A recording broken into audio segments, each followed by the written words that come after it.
పరిశుద్ధాలయంలో ఉండి మనం చేసే ప్రతి ప్రార్థనను, ప్రతి మనం పాడే ప్రతి పాటను, ప్రతి ఆరాధనను ఆయన చూస్తున్నాడు.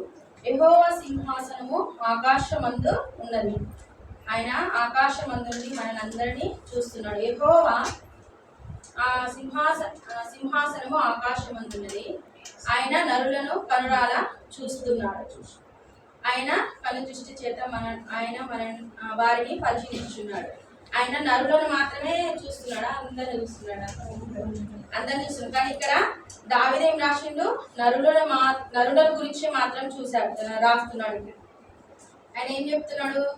నరులను కనురాల చూస్తున్నాడు. మన దేవుడు మరి ఇక్కడ పక్షులని, మన జంతువులని ఇక్కడ చూపించవచ్చు కదా, కానీ ఆయన ప్రత్యేకంగా మన గురించి ఇక్కడ ఏమని చెప్తున్నాడు? కనులారా చూస్తున్నాడంట. నరులు ఏమైనా చేయగలుగుతారు, పాపమైన చేయగలుగుతారు, నష్టమైన చేయగలుగుతారు, ఏమైనా చేయగలుగుతారు.